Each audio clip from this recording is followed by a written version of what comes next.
Hey folks, it's me again, and I'm out here on the lot, and I decided to make a little campfire and enjoy the beautiful weather today. So let's take a look. Come on, join me. Here's my little fire pit I made.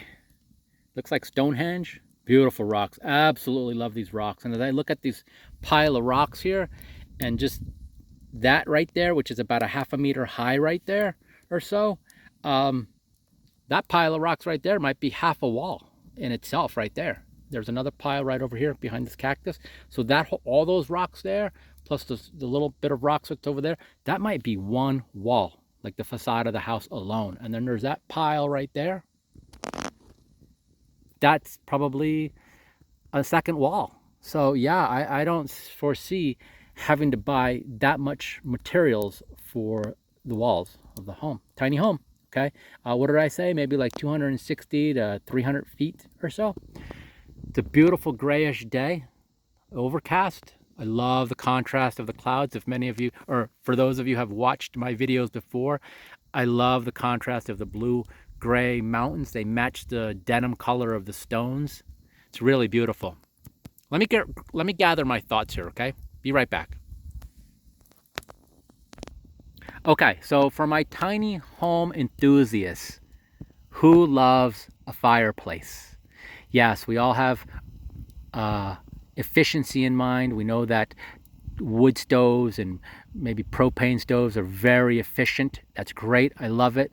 I'd love to have those too, especially like those Swedish designs.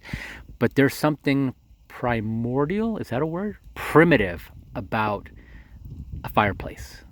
And so I'm going to have a fireplace in my tiny home. We're going to build a fireplace. It won't be this big. Well, it could be this big actually, you know, and then the chimney going up and stuff like that.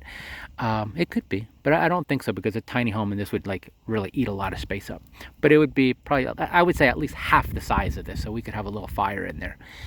And to me, you know, I'm a romantic, and sitting in front of a fire, the whole ritual of making a fire. I used to make a fire in Idlewild a lot, and I took time, go split the wood, dry the wood, you know, make the kindling, stash the kindling, stash the firewood, you know, have the fireplace clean and have it ready.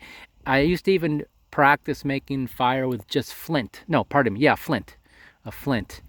With my Gerber knife, it had a fire starter in there. And it's a beautiful feeling to have that knowledge, to know that you can start a fire. Now I can't rub sticks together and make a fire. Come on, folks, let's be serious. I can't do that, all right? But we can practice, you know.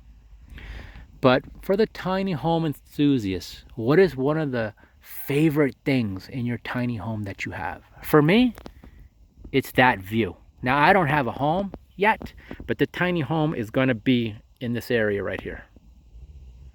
250 square feet, 260, maybe up to 300, but probably under 300.